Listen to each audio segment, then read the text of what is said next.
Forest ഉടമകളും തൊഴിലാളികളും July 7 മുതൽ അനിശ്ചിതകാല സമരം പ്രഖ്യാപിച്ചിരിക്കുകയാണ്. മോട്ടോർ വാഹന വകുപ്പ് നിയമവിരുദ്ധ ഉത്തരവുകളാണ് പുറപ്പെടുവിക്കുന്നത്. ഇപ്പൊ തൃശ്ശൂർ ജില്ലയിലും പാലക്കാട് ജില്ലയിലും 3000 കോടി രൂപയുടെ നിർമ്മാണ പ്രവർത്തനം നടന്നു വരുന്നുണ്ട്. ഈ നിർമ്മാണ പ്രവർത്തനം കിട്ടിയിരിക്കുന്നത് മുഴുവൻ ദിലീപ് ലിപ്കോൺ ദരിവാൾ എന്ന 2 ഉത്തരേന്ത്യൻ കമ്പനിക്കാർക്കാണ്. ആ ഉത്തരേന്ത്യൻ കമ്പനിക്കാർ ഏകദേശം 1000-ഓളം ഫോറസ്റ്റ് ടിപ്പറുകൾ കൊണ്ടുവന്ന് അവരെ യാർഡിലിട്ടിരിക്കുക. അപ്പൊ നമ്മുടെ കേരളത്തിൽ 64,000 രൂപ ടാക്സും ക്ഷേമനിധിയും GPS സ്പീഡ് ഗവർണറും ഫിറ്റ് ചെയ്ത് കൊടുക്കുന്ന ഫോറസ്റ്റ് ടിപ്പറുകൾക്ക് ഇവിടെ സർവീസ് നടത്താൻ പറ്റാത്ത അവസ്ഥയാണ്. ഇത് നിയമവിരുദ്ധ പ്രവർത്തനമാണ് ഈ ഫോറസ്റ്റുകളിലൂടെ ഓടുന്നത്. കാരണം സംസ്ഥാനത്ത് രജിസ്റ്റർ ചെയ്ത വണ്ടികൾക്കോ ഇവിടെ ഓടാൻ സാധ്യമാവുകയുള്ളൂ. പക്ഷേ മോട്ടോർ വാഹന വകുപ്പ് ഇവർക്ക് ഒത്താശ ചെയ്ത് നമ്മൾ ഇവർക്കെതിരെ പരാതികളും വിവരാംശങ്ങളും കൊടുത്തെങ്കിലും ഈ ടോറസുകൾ, അന്യസംസ്ഥാന ടോറസുകൾ ഇവിടെ സർവീസ് നടത്തുക. ഇപ്പൊ ഈ നടത്തറ തന്നെ ആ ബൈപ്പാസിൽ MH നാഗാലാൻഡ് ടോറസുകൾ ഓടുന്നത്. അപ്പൊ അങ്ങനെ ടോറസുകൾ ഓടുന്നത് മൂലം ഞങ്ങളുടെ വണ്ടികൾക്ക്, ഞങ്ങളുടെ ടോറസുകൾക്ക് ഓട്ടമില്ലാതെ ഞങ്ങൾ കയറ്റിട്ടിരിക്കുക. ഞങ്ങളിത് നിയമപരമായിട്ടുള്ള കാര്യങ്ങൾ ഗവൺമെന്റ് ശ്രദ്ധപ്പെടുത്തി. പക്ഷെ മോട്ടോർ വാഹന വകുപ്പ് അത് ഇംപ്ലിമെന്റ് ചെയ്ത് നിയമപരമായ നടപടി സ്വീകരിച്ച് ആ പ്രസ്തുത വാഹനങ്ങളെ തടയാനോ പിടിക്കാനോ ഒന്നും അവർ നിൽക്കുന്നില്ല. ഇത്തരത്തിലുള്ള നടപടിയാണ് മോട്ടോർ വാഹന വകുപ്പ് ചെയ്തുകൊണ്ടിരിക്കുന്നത്. കൂടാതെ ഈ കഴിഞ്ഞ ദിവസം ജൂലൈ 1 മുതൽ ടിപ്പറുകൾ ഓടുന്നതിന് ഒരു സമയക്രമം മോട്ടോർ വാഹന വകുപ്പ് പ്രഖ്യാപിക്കുകയുണ്ടായി. ഇത് അവർ 2 മണിക്കൂറൊക്കെ പ്രഖ്യാപിച്ചു. ഇത് നിയമവിരുദ്ധമാണ് ഇവർ പ്രഖ്യാപിച്ചിരിക്കുന്നത്. ഈ മോട്ടോർ വാഹന വകുപ്പ് ഇവിടുത്തെ എല്ലാം ഞങ്ങളാണെന്ന് ആക്കാൻ വേണ്ടി ചെയ്തിട്ടുള്ളതാണ്. കാരണം ഇതില് DGP 29/4/2025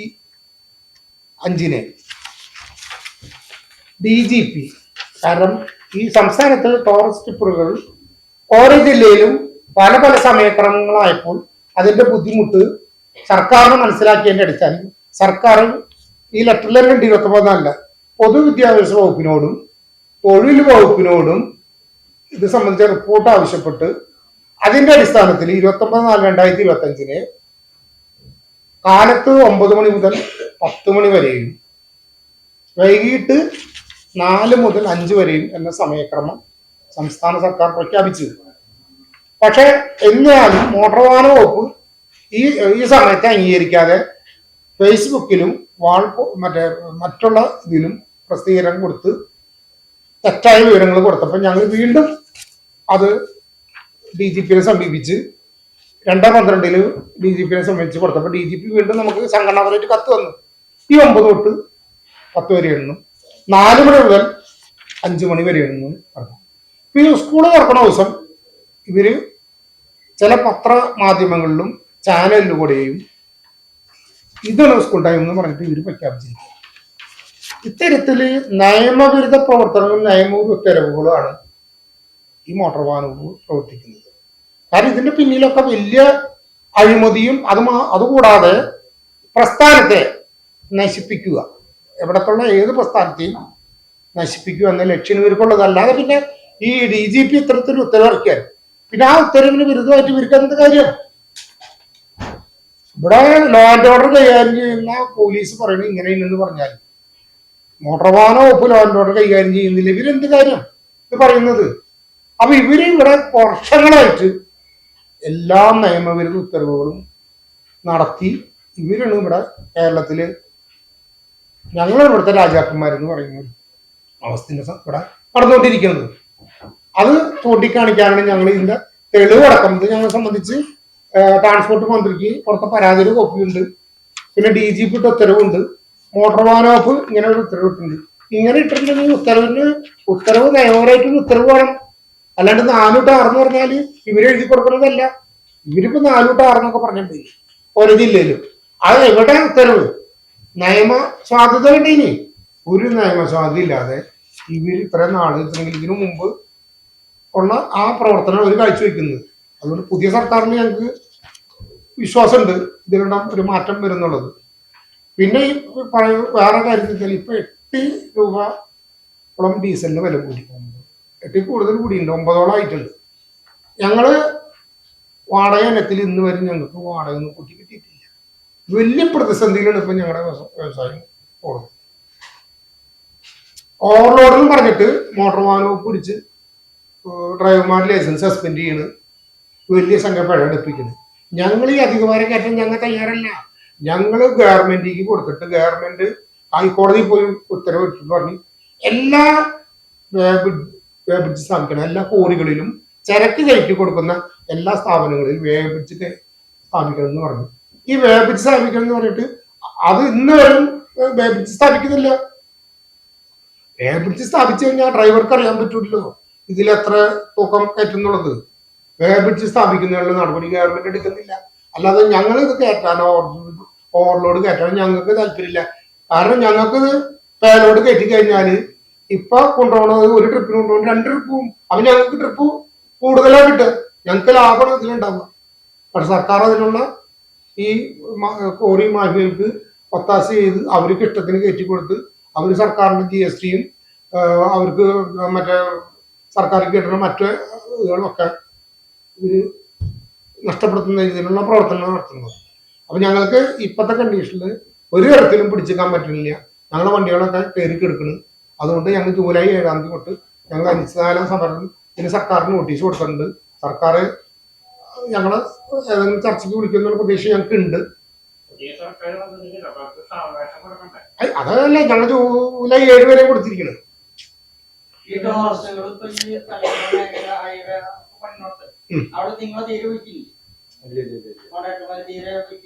അവിടെ ഒക്കെ അധികം അന്യസംസ്ഥാന വണ്ടികളാണ് ഓടുന്നത്. ഇപ്പൊ അവിടുത്തെ വർക്കുകളൊക്കെ മഹാരാഷ്ട്ര, ഗുജറാത്ത് വണ്ടികൾ ആ സംസ്ഥാനത്തെ വണ്ടികൾ ഇവിടെ അല്ല.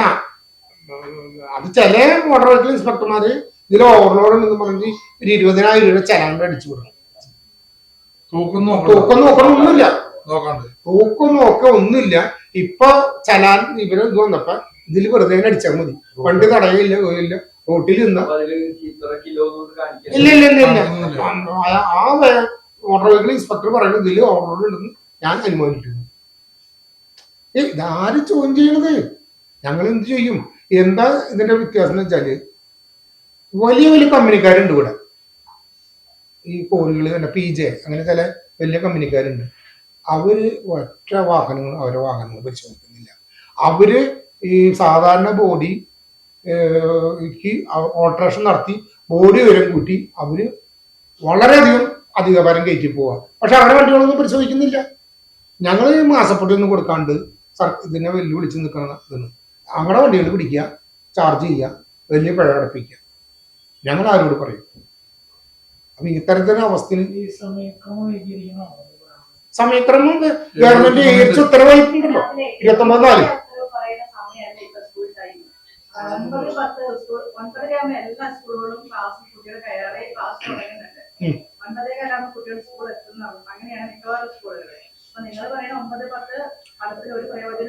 അല്ല 9-10 ഞങ്ങളല്ലല്ലോ, അത് സർക്കാർ ഉത്തരവല്ലേ.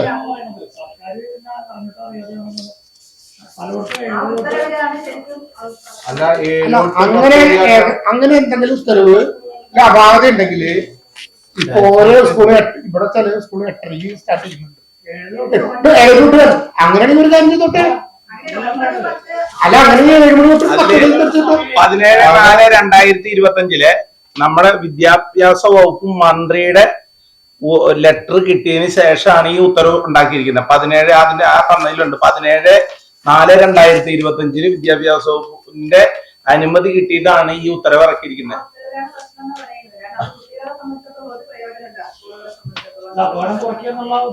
അതെ അതെ തീർച്ചയായിട്ടും അത് തന്നെ, അപകടം കുറയ്ക്കുക എന്നുള്ളതിന് ഞങ്ങളും അതിന് തയ്യാറാണ്. അതുകൊണ്ടാണ് ഞങ്ങൾ ഈ വണ്ടികളിൽ കംപ്ലീറ്റ് 60 മൈൽ സ്പീഡ് സർക്കാർ ഉണ്ടായിട്ട് ഞങ്ങൾ 50 മൈലിൽ ഓടാന്ന് ഞങ്ങൾ അങ്ങോട്ട് പറഞ്ഞതാണ്.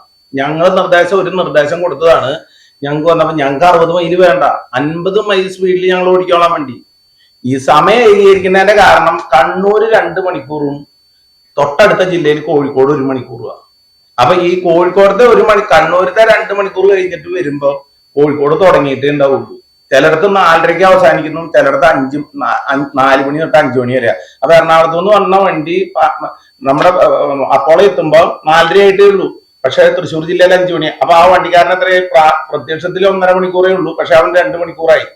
ഏതെങ്കിലും ഒരു സമയം, അത് ഏത് സമയമാണേലും സർക്കാർ ഉചിതമായ ഒരു തീരുമാനം എടുത്തിട്ട് ഒരു ഏകീകരണം, ആശയക്കുഴപ്പം ഉണ്ടാക്കല്ലേ ഇതിനുള്ളില്. കാരണം എന്താണെന്ന് വെച്ച് കഴിഞ്ഞാൽ ഇതറിയാത്ത ഒരു പോലീസുകാരൻ വന്ന് വണ്ടി പിടിച്ചു കഴിഞ്ഞാൽ സമയം ഇപ്പൊ ഇവിടെ 5 മണിയാന്ന് പറഞ്ഞാൽ അദ്ദേഹം ഒരു ഫൈൻ എഴുതുക. ഇതെല്ലാം നടക്കുന്ന ഒരു സംസ്ഥാനത്ത് എൻഫോഴ്സ്മെന്റ് ഓഫീസിന്റെ താഴെയാണ് ഈ നടത്തറ വർക്ക് നടക്കുന്നത്. ആ വർക്ക് നടക്കുന്ന ഒരു 20ഓളം വാഹനങ്ങൾ അവിടെ കിടക്കുന്നുണ്ട്. ആ വാഹനങ്ങൾക്ക് ക്ഷേമനിധി ഏറ്റവും വലുത് നമ്മൾ ഇവിടുത്തെ ഡ്രൈവേഴ്സിന് കംപ്ലീറ്റ് ക്ഷേമനിധി ഞങ്ങള് ചെയ്ത് ഡ്രൈവർമാരെ രജിസ്റ്റർ ചെയ്ത് പരമാവധി അതിൽ അവരെയും കൂടി ഉപയോഗപ്പെടുത്തി പോകണമെന്നാണ് ഞങ്ങൾ സംഘടനാപരമായിട്ട്. ഒറ്റ വണ്ടിക്ക് ക്ഷേമനിധി അവർക്ക് വേണ്ട. ടാക്സ് അവർക്ക് അവിടുത്തെ ടാക്സ് 8,000 രൂപ 7,000 രൂപ ഉണ്ട്. ഞങ്ങൾ ആ സ്ഥാനത്ത് ഞങ്ങൾ അടയ്ക്കുന്നത് 14,000 രൂപ. GPS speed governor. ഇനി ഇതിനൊക്കെ പുറമെ ഒരു ബ്രേക്ക് ലൈറ്റും ഇല്ല, ഒരു സ്റ്റിക്കർ ബേക്കില്. നമ്മുടെ സംസ്ഥാനത്തുള്ള ഈ റെഡ് സ്റ്റിക്കർ ഫ്രണ്ടും ഒക്കെ ഒട്ടിക്കണമെന്ന് അവർക്കതില്ല. നമ്പർ പ്ലേറ്റ് ഇല്ല, ബേക്കിൽ ഒരു മങ്കാടില്ല. ഈ അവസ്ഥയിൽ നിങ്ങൾ പോകുമ്പോ നടത്തറ ഈ വണ്ടികൾ കിടക്കുന്നുണ്ടാവും. അതായത് മറ്റുള്ള വാഹനങ്ങൾ കൂടി ഒരു മോശപ്പേരുണ്ടാക്കുന്ന വിധത്തിൽ ഈ വാഹനങ്ങൾ കൊണ്ടുവന്നിട്ടിരിക്കുന്നത്. ചുരുക്കം പറഞ്ഞ ഒരു അസ്ഥി കൂടം കൊണ്ടുവന്നിട്ടിരിക്കുന്ന മാതിരി. ഞങ്ങൾ അതിന്റെ ഫോട്ടോ എടുത്ത് ഇതിന്റെ കൂടെ വെക്കേണ്ടതായിരുന്നു, അത് വെച്ചിട്ടില്ല. ഞങ്ങളുടെ സംഘടനയിൽ കേരളത്തിൽ ഉടനീളം 15,000 ടോർസ് വാഹനങ്ങളുണ്ട്, 10 വീല് മുതൽ ട്രെയിലർ വരെ. 1,500. ആ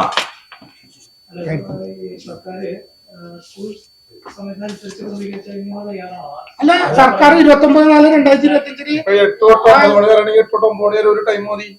8 തൊട്ടോ അല്ല, ഞങ്ങൾക്കൊരു പണി തൊട്ട് ഞങ്ങൾ 2 മണിക്കൂറിൽ 7 മണി തൊട്ട് നമ്മളെ ഒരു ടൈം സർക്കാർ ആക്കി ഉത്തരവ് പുറപ്പെടുവിച്ചിട്ടുണ്ട്. ആ പ്രായോഗികം എന്ന് പറഞ്ഞാൽ 8:30 അരമണിക്കൂർ കൂടി കയറ്റി കഴിഞ്ഞാൽ ശരിയല്ലേ? 8 തൊട്ട് 9 വരെ ആയാലും ഈ 1 മണിക്കൂറിനുള്ളിൽ ഏറെക്കുറെ സ്കൂളുകളിലെ വാഹനങ്ങൾ ഓടിക്കഴിഞ്ഞു, വണ്ടി സ്കൂളിൽ കയറി കഴിയും. പിന്നെ ഈ പറയുന്ന വാഹനത്തിന് GPS ഇല്ല. ഇവിടെ ഈ വണ്ടി 80-90 മൈൽ സ്പീഡിൽ ഓടുന്നത്. കേരളത്തിൽ ഓടുന്ന എല്ലാ വണ്ടിയിലും GPS ഉണ്ട്. ഒരു കാരണവശാലും ഡ്രൈവർ വിചാരിച്ചാലും 60 കിലോമീറ്ററിൽ കൂടുതൽ 1 കിലോമീറ്റർ കൂടുതൽ അവൻ ഓടാൻ പറ്റില്ല. കാരണം ബോഡി ബിൽറ്റ് വന്നതുകൊണ്ട്. 2015 ശേഷം എല്ലാ വാഹനങ്ങളിലും ബോഡി ബിൽറ്റാണ് സ്പീഡ് വരുന്നത്. ഇവരുടെ വണ്ടികൾ മുഴുവൻ വന്ന് കിടക്കുന്ന 2010-8 അന്നൊക്കെ നമ്മൾ ഫിറ്റ് ചെയ്യാണ്. അതാണ് നമുക്ക് അഴിച്ചു കൊടുക്കുക. അന്നത്തെ പരിപാടി ഈ കോഴിക്കോടൊക്കെ ഇപ്പൊ നിങ്ങൾ കാണുന്ന മാതിരി അപകടം ഉണ്ടാകുന്നില്ലേ, വണ്ടിയിൽ സ്പീഡ് കാരണമില്ല, അത് അഴിച്ചെടുക്കാം. ഞങ്ങളുടെ വാഹനങ്ങളിലൊന്നും, പുതിയ വാഹനങ്ങളിലൊന്നും 100% വണ്ടിയിൽ ഇതിന് റിപ്പയറബിളല്ല, നമുക്ക് ചെയ്യാൻ പറ്റില്ല. അത് ഇഞ്ചിനോട് കൂടി തന്നെ എടുപ്പിച്ചിരിക്കുന്ന 60 കിലോമീറ്റർ ആയി കഴിഞ്ഞാൽ അത് വണ്ടി കട്ട് ചെയ്തോളൂ. അതില് ഇവിടെ ഇതൊന്നും ഇല്ലാത്ത ഈ വാഹനം ഈ എൻഫോഴ്സ്മെന്റിന്റെ മുന്നിൽ കടന്നു ഓടുന്നു. അവരുടെ വണ്ടികൾക്ക് നിലവിൽ പറഞ്ഞിട്ടില്ല. ഇല്ല, അതല്ല കുഴപ്പം. അവർക്ക് പെർമിറ്റ് ഇല്ല. അവർ ഓൾറെഡി നിലവിൽ പറഞ്ഞിട്ടില്ല. ടീപ്പ് എടുത്താണ് ഇങ്ങോട്ട് പറഞ്ഞത് മാത്രമേ ഉള്ളൂ. പിന്നെ ഇവിടെ ഓടാൻ, ഇവിടെ ലോക്കൽ സർവീസ് നടക്കാൻ അവർക്ക് നിലവിൽ പെർമിറ്റ് ഇല്ല. അവര് ലോക്കൽ ഒരു ചട്ടമുട്ട കാര്യങ്ങൾ ഉണ്ടായി കഴിഞ്ഞാൽ ഇൻഷുറൻസ് കിട്ടില്ല. അങ്ങനെയുള്ള ഉദ്യോഗസ്ഥർക്ക് ഒത്താശ ചെയ്ത് കൊടുത്ത് ഓടിപ്പിക്കണേ. ഇപ്പൊ ദരിവാൾ ബിൽറ്റ് എന്ന് പറഞ്ഞിട്ട് വണ്ടിയുണ്ട്. അവര് 100 ചില്ലാനം വണ്ടി കൊണ്ടുവന്നിട്ടുണ്ട്. 100 ചില്ലാനം വണ്ടി കൊണ്ടുവന്നത്. പിന്നെ ഇവർ യാർഡിൽ കിടക്കുന്ന ഞങ്ങൾ ഈ ഇൻഷുറൻസും ഞങ്ങൾ പെർമിറ്റ് ഈ GPS കാര്യങ്ങൾ ഇവിടുത്തെ നിയമം പാലിച്ച് ഞങ്ങൾ ഓടിക്കുന്നത്. ഞങ്ങൾക്ക് ഈ വണ്ടി ഓടാൻ പറ്റാത്തൊരവസ്ഥയും ഞങ്ങൾ 1 ലക്ഷം ലോൺ അടയ്ക്കുന്നത് ഞങ്ങൾക്ക് അടയ്ക്കാൻ പറ്റാത്ത സ്ഥിതി വന്നിരിക്കുന്നത്. നമ്മളിപ്പോ കേരളത്തിലേക്ക് ടാക്സ് അടച്ചു കൊടുത്തിട്ട് ഇവര് തമിഴ്നാട്ടിൽ നിന്ന് ഇവര് അവിടുത്തെ ടാക്സ് എന്ന് പറഞ്ഞാൽ ഇവിടുത്തെ 3-1 ഉള്ളൂ ടാക്സ് നിലവില്. അവിടെ ഒരു വണ്ടിക്ക് 8,000 രൂപ ടാക്സ് ഉള്ളൂ. ഇവിടെ 20,000 രൂപ ടാക്സ് അടയ്ക്കുന്നത്. എവിടെ? അല്ല, അപ്പൊ ഞാൻ ചോദിച്ചു, തമിഴ്നാട് രജിസ്ട്രേഷനുള്ള വണ്ടി ഇവിടെ വന്ന് ഓടുമ്പോൾ നമ്മളിവിടെ ടാക്സ് അടച്ച് നമുക്ക് ഓടാൻ പറ്റാത്ത അവിടുത്തെ വണ്ടി ഇവിടെ വന്ന് ഓടുമ്പോൾ അവർക്ക് അവിടെ ടാക്സ് 8,000 അടയ്ക്കണുള്ളൂ. ആ അടയ്ക്കുന്ന വണ്ടി ഇവിടെ വെറും ഒരു ആഴ്ച TP എടുത്തിട്ട് എന്നിട്ട് സ്റ്റേറ്റിലേക്ക് കിടക്കാനുള്ള TP മാത്രം എടുത്തിട്ട് ഓടുകയാണ്. സർവീസ് നടത്താൻ പറ്റില്ല. കേരള ടു തമിഴ്നാട് ഞങ്ങൾ പരാതി നിരന്തരം കൊടുത്തു. ആർടി ഓഫീസിൽ കൊടുത്തു, കളക്ടർക്ക് കൊടുത്തു, RDOക്ക് കൊടുത്തു. ഒരു ഓർഡർ ഗവൺമെന്റ് ഓർഡറിൽ പറയുന്നുണ്ട്, ഞാൻ തരാം കോപ്പി. നമ്മളിപ്പോ അതിവര് വണ്ടി പിടിക്കുക കാര്യങ്ങളൊന്നും ചെയ്യുന്നില്ല. ഇവര് മാസപ്പടി പിടിച്ച കാര്യങ്ങൾ ചെയ്യണ്. ഞങ്ങൾ എന്ത് ചെയ്യും ഈ വാഹനങ്ങള്? അത് തന്നെയല്ല, പല കാര്യങ്ങളുണ്ട് സാറേ. നിയമ നടപടിയുടെ ഒരു ഉദാഹരണം പറയാം. 600 CFT ഉള്ള വാഹനത്തില് ഇവിടെ ലോഡ് കയറ്റിയാൽ ഓവർലോഡാണ്. അത് ഞങ്ങൾ ശക്തമായ രീതിയിൽ പറഞ്ഞിരുന്നു, ഞങ്ങൾക്ക് ഓവർലോഡ് കയറ്റേണ്ട, തൂക്കം നോക്കി കയറ്റാൻ നിൽക്കുന്ന സമയത്ത് ഇവിടെ അതേ വണ്ടി 700-800 ബോഡി കെട്ടി ഇവിടെ വണ്ടി ഓടാൻ കമ്പനിക്ക് ഇപ്പൊ രജിസ്റ്റർ ചെയ്യാൻ അനുമതി കൊടുത്തു സർക്കാർ. വണ്ടി അത് തന്നെ, അതേ ലോഡ്. എന്തിനാ ഈ ബോഡി കൂടുതൽ? അതിൽ ലോഡ് കയറ്റാനാ. ആ വണ്ടി ഇന്ന് ഇപ്പൊ ഇറങ്ങി, അടുത്ത ഈ ട്രിപ്പിന് ഇറങ്ങണു 700 ചില്ലാനം അടി, അതായത് 7.5 യൂണിറ്റ് വെച്ച് ഇറങ്ങുന്നു. അതിൽ 5 യൂണിറ്റ് കയറ്റാൻ പാടുള്ളൂ. അതിന് 600 വെച്ചിട്ട് കാലങ്ങളായിട്ട് വണ്ടി ഇറങ്ങി. ആ വണ്ടിയുടെ പരാതി നിൽക്കുകയാണ് ചെയ്ത് ആ പ്രശ്നം പരിഹരിക്കുന്നതിന് മുപ്പാട് 700, 1000, 1200 വണ്ടികളുള്ള ബോഡി കോഡിന് വിരുദ്ധമായി കോടതി ശ്രദ്ധയില് ഞങ്ങള് ഈ കേസ് ഇവർക്ക് ഇവിടെ അനുമതി കൊടുക്കണം എന്ന് പറഞ്ഞിട്ട് ഇവര് ഹൈക്കോടതിയിൽ ഒരു റിട്ട് ഫയൽ ചെയ്തിട്ടുണ്ട്. ആ റിട്ടിൽ ഞങ്ങള് 30/6 എന്റെ കേസ് ഞങ്ങളതിൽ കോടതിയിൽ കക്ഷി ചേർന്നിട്ടുണ്ട്. ഞങ്ങളത് പറയാനുള്ളത് ഞങ്ങൾ. പക്ഷെ കോടതിയിൽ കേസ് കൊടുത്ത് മുമ്പ് ഇവിടെ സംസ്ഥാനത്ത് മൊത്തം ഓർഡറില് നിയമവിരുദ്ധമുള്ള കാര്യം ഞങ്ങൾക്ക് തടുക്കാനോ ഞങ്ങളുടെ കേരള വണ്ടി തമിഴ്നാട്ടിൽ പോയി ലോഡ് കയറ്റി വരുന്നുണ്ട്, മെറ്റിൽ കയറ്റി വരുന്നുണ്ട്. ഞങ്ങൾക്ക് അവിടെ നിന്ന് കറക്റ്റ് തൂക്കം നോക്കി കറക്റ്റ് തൂക്കത്തിനനുസരിച്ച് ഞങ്ങൾ പറഞ്ഞത്. അതായത് പെർമിറ്റ് ലോഡേ കയറ്റി പോരുന്നുള്ളൂ. തമിഴ്നാട് കറക്റ്റാണ്. എല്ലാ സ്ഥാപനങ്ങളും വ്യാപരിച്ചിട്ട് തൂക്കം നോക്കിയാണ് കയറ്റി വിടുന്നത്.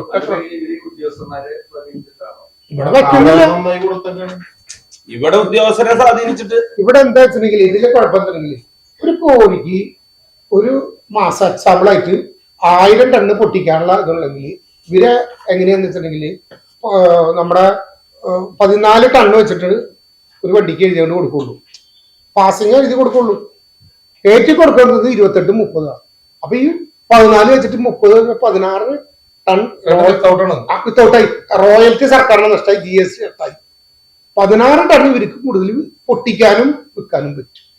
ഈ കള്ളത്തരത്തിന് നമ്മുടെ ആൾക്കാർ അത് നമ്മള് കൂട്ടുക. നമ്മളെ വണ്ടി കയറ്റി വരുമ്പോൾ ലൈനിൽ പിടിച്ചിട്ടുണ്ടെങ്കിൽ അപ്പൊ നമ്മുടെ പാസ് അസാധുവായി 50,000 നമ്മൾ ഫൈൻ അടയ്ക്കണം.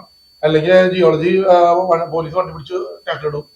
ഇതാണ് നമ്മളെ ചെയ്യുന്നത്. ഈ മേഖലയിൽ ഡ്രൈവർമാർ ലൈസൻസ് സസ്പെൻഡ് ചെയ്യുക വളരെയധികം ഇതായി നമ്മുടെ സംസ്ഥാനത്ത്. മറ്റൊരു സംസ്ഥാനത്ത് ഇതില്ലാന്ന് ഇത്രയും ഇങ്ങനെ ബുദ്ധിമുട്ടും ഇതുപോലെ ബുദ്ധിമുട്ടിക്കുന്നു. ഇവിടെ മാസപ്പടിയാണ്. സമൂഹത്തിന്റെ പിന്തുണ ഓവർലോഡിന്റെ പ്രശ്നം, പിന്നെ അമിത വേഗം, അല്ല അത് ചെറുവണ്ടി, അത് ചെറുതില്ല, നമ്മുടെ 1.5 യൂണിറ്റ് അതായിരുന്നു ഈ അമിതവേഗത്തിൽ പോവാ. ഞങ്ങളെ സംബന്ധിച്ചോളം ഞങ്ങൾ ഈ വണ്ടി 30 ടണ്ണൊക്കെ വെച്ച് ലോഡ് വെച്ച് പോയാലേ ഞങ്ങൾക്കൊരു 40 കിലോമീറ്ററിൽ പോയാലോ ഞങ്ങൾക്ക് വേണ്ടത്ര മൈലേജ് കിട്ടുള്ളൂ. ഞങ്ങള് വണ്ടികൾ വേണമെങ്കിൽ ഇങ്ങനെ തെറ്റിച്ചോ ഫോറസ്റ്റ് സ്റ്റിപ്പറുകൾ ഒരു മിനിമം സ്പീഡിൽ പോവാ. അതേ സമയത്ത് ഇവിടെ അധികം വേദം എടുത്തുന്നത് ഈ 1.5 യൂണിറ്റ് ഇല്ലേ, അവരിങ്ങനെ ഊത്തുലി വയറിന് പോവുക. പണ്ടുണ്ടായിരുന്ന 2 യൂണിറ്റ് വണ്ടികളായിരുന്നു SC വണ്ടികൾ. ആ വണ്ടികളിലായിരുന്നപ്പോഴാണ് ഈ അപകടം കൂടുതലാണ്. ഇപ്പൊ ടോർച്ചറിൽ അവരൊക്കെ വളരെ കുറവാണ്. ഞാൻ പറഞ്ഞ കഥ ആ ഭാഗത്തേക്ക് വന്നു. 2015 ശേഷമുള്ള ടോർച്ചുകളാണ് ഇപ്പൊ ഏറെക്കുറെ കേരളത്തിലുള്ളൂ. എന്നുവെച്ചാൽ 15 ഇതൊരു 8-10 കൊല്ലം ഉപയോഗിക്കാൻ പറ്റുള്ളൂ. അപ്പഴത്തേന് ഇത് ഉപയോഗിക്കാൻ പറ്റാണ്ടാവും. അപ്പം ഇപ്പൊ ഇറങ്ങുന്നത് ഫിറ്റഡ് സ്പീഡ് ഗവർണറും ഫിറ്റഡ് GPS-ഉം. ഇനിയിപ്പോ നമുക്ക് GPS ഒന്ന് കട്ട് ചെയ്തിട്ട് ഓടണമെന്ന് പറഞ്ഞാലും ടെസ്റ്റിന് ചെല്ലുമ്പോ അവിടെ പിടിക്കും. അവരവിടെ വണ്ടി എവിടാന്ന് കണ്ടില്ലെങ്കിൽ അപ്പൊ തന്നെ ക്യാൻസൽ ചെയ്യുക, അടുത്ത GPS പിടിപ്പിച്ചോണം, അല്ലെങ്കിൽ അത് രജിസ്റ്റർ ചെയ്തോണം. ഇത് ക്യാൻസൽ ചെയ്തിട്ട് വേണം അത് രജിസ്റ്റർ ചെയ്യാൻ. 36. പിന്നെ ഹൈവേയിൽ ഇപ്പൊ സ്കൂൾ ടൈം എന്ന് പറഞ്ഞാൽ ഹൈവേയിൽ സ്കൂൾ ടൈമുള്ള NH47-ലൊക്കെ എന്ത് സ്കൂൾ ടൈം സ്കൂളില്ല. ഹൈവേയിൽ വരെ വണ്ടികൾ നിർത്തുന്ന ഒരു അവസ്ഥയാണ്. ഹൈവേ കൂടി പോലും നമ്മൾ ഈ ടോൾ കൊടുത്ത് പോകുന്ന ഹൈവേ കൂടി പോലും നമുക്ക് ഈ ടോർസ് ഓടിക്കാൻ പറ്റാത്തൊരു അവസ്ഥയാണ്. ഇത് ഇന്ത്യയിൽ ഒരു സംസ്ഥാനത്തില്ലാത്ത കാര്യമാണ്. ഹൈവേയിൽ ഓടിച്ചിട്ട് പിടിച്ചാലും ഈ ഫൈൻ വരും. നമുക്ക് 20,000 ഫൈൻ ആണ്. ഒരു സംസ്ഥാനത്തില്ലാത്ത ഇതിനായപ്പോ മറ്റു സംസ്ഥാനങ്ങളിലേക്ക് വണ്ടികളൊക്കെ പോയി രജിസ്റ്റർ ചെയ്യണം, ഇവിടുന്ന് പോകുന്നു. അങ്ങനത്തെ ഒരു കുഴപ്പമുണ്ട്. ഇത് ഈ സ്കൂൾ ടൈം ഉണ്ടായിക്കൊണ്ടെന്ന് മോട്ടോർ വാഹന വകുപ്പ് അപകടത്തിന്റെ പേര് പറഞ്ഞിട്ട് ഇവരെല്ലാത്തിനും അപകടത്തിന്റെ പേര് പറഞ്ഞു. ഇപ്പൊ കഴിഞ്ഞ ദിവസം നിങ്ങളറിയില്ല, മന്ത്രിസഭയുടെ അവസാന ദിവസം 15-ാം തീയതി മന്ത്രിസഭ യോഗത്തില് പുതിയൊരു തസ്തിക AIMമാരെ ഒരു 60 ആള് വീണ്ടും എടുത്തു. അത് വലിയ അഴിമതിന് പുതിയ തസ്തിക ശിക്ഷിക്കാൻ പാടില്ല എന്നുള്ളത് അത് ഇപ്പത്തെ നമ്മുടെ പഴയ ട്രാൻസ്പോർട്ട് മന്ത്രി ചെയ്തത്. അത് ചെയ്തിട്ടില്ല, അത് ചെയ്യരുതെന്ന് പറഞ്ഞ് കൊടുത്തിട്ടുണ്ട്. അപ്പൊ അങ്ങനെ ഓരോ ആൾക്കാർ ചെയ്യണ്. അതിനു മുമ്പ് 2018 എൻഫോഴ്സ് എന്ന് പറഞ്ഞ് 262 362 തസ്തിക ഉണ്ടാക്കി. ഇതൊക്കെ ഉണ്ടാക്കിയ ആൾക്കാരെ കൂട്ടി ഇനി കേരളത്തിന്റെ 4 ഇരട്ടി വലിപ്പുണ്ട് മഹാരാഷ്ട്രയിൽ. ഇവിടുത്തെ 3 ഇരട്ടി വണ്ടികളുണ്ട് മഹാരാഷ്ട്രയിൽ. നിങ്ങൾ നെറ്റിൽ അടിച്ചൊന്ന് പരിശോധിക്കണം ഈ കാര്യം. മഹാരാഷ്ട്രയിൽ ആകെ 55 രജിസ്ട്രിങ് അതോറിറ്റി ഉള്ളൂ. ഇത് വാഹന രജിസ്റ്റർ ചെയ്യാൻ RTOs അടക്കം 55 ഉള്ളൂ മഹാരാഷ്ട്ര. നിങ്ങൾ അടിച്ചു നോക്ക്. ഇവിടെ അത് 89 രജിസ്ട്രിങ് അതോറിറ്റി. ഈ 2016 10 കൊല്ലത്തിനിടയ്ക്ക് ഓരോ മുക്കിലും സബ് RTOs ഉണ്ടാക്കി ജോയിന്റ് RTOമാരെ തസ്തിക ഉണ്ടാക്കാനും MVമാരെ തസ്തിക ഉണ്ടാക്കുകയും ചെയ്തു. ഇതൊക്കെ നമ്മുടെ പൊതു മുതൽ കൊള്ളടിക്കുന്നതാണ്. നിങ്ങൾ ഇന്ന് തന്നെ നെറ്റിലടിക്ക്. മഹാരാഷ്ട്രയിൽ 55 രജിസ്ട്രിങ് അതോറിറ്റി, ഇവിടെ 89. മുട്ടിന് എന്നിട്ട് ഇവിടെ ആൾക്കാർക്ക് എന്തെങ്കിലും കാര്യങ്ങൾ നടന്നു കിട്ടണ്ട. മോട്ടോർ വെഹിക്കിൾ അമെന്റ്മെന്റ് 2021 ഇവിടെ നടപ്പാക്കുന്നില്ല. CF ടെസ്റ്റിംഗ് സെന്റർ വേണമെന്ന് പറഞ്ഞിട്ടുണ്ട്. ഒരുവിധ എല്ലാ സംസ്ഥാനത്തും വെഹിക്കിൾമാരല്ല ടെസ്റ്റ് നടത്തുന്നത്, CF ടെസ്റ്റിംഗ് സെന്ററില. അതുപോലെ തന്നെ നല്ല ഡ്രൈവിംഗ് സംസ്കാരം ഇട്ടിരിക്കുന്നതിന് കേന്ദ്ര സർക്കാർ അക്രഡൈറ്റഡ് ഡ്രൈവിംഗ് സെന്റർ കൊടുക്കാൻ പറഞ്ഞു. 1 ഏക്കർ സ്ഥലത്ത് അതും ഇവിടെ നടപ്പാക്കിയിട്ടില്ല. നമ്മുടെ ജനപ്രതിനിധികൾക്കോ അല്ലെങ്കിൽ നമ്മുടെ ആൾക്കാരോ ഇതിനെക്കുറിച്ച് ബോധം. നമ്മുടെ മക്കൾ പോയി ഇപ്പോഴും 40-50 സ്പോട്ട് എന്ന് പറഞ്ഞിട്ട് RTOs പോയി നിൽക്കണം. അപ്പൊ ഇങ്ങനെയുള്ള കാര്യങ്ങളൊക്കെ ഞങ്ങൾ അവതരിപ്പിക്കണം. ഇന്ന് പത്ര മാധ്യമങ്ങള് ഞങ്ങളുടെ ഈ ന്യൂസ്. അപ്പൊ ഇതിൽ ഞങ്ങൾ 4 ആണെന്ന് വെച്ചിട്ടുണ്ടെങ്കിൽ ജോൺസൺ പടപാട് ഞാൻ സംസ്ഥാന സെക്രട്ടറിയാണ്. പിന്നെ MV ആന്റണി ഉണ്ട് സംസ്ഥാന വൈസ് പ്രസിഡന്റ്, ഷിജു കാലായി സംസ്ഥാന ജോയിന്റ് സെക്രട്ടറി, പിന്നെ Subeesh PS state committee member, പിന്നെ എൽദോസ് ഇന്നത്തെ ഇതിൽ പങ്കെടുത്തിട്ടില്ല. അപ്പൊ നല്ല രീതിയിൽ നിങ്ങളൊരു പൊതു സമൂഹത്തിന്റെ താല്പര്യം എന്നുള്ള എനിക്ക്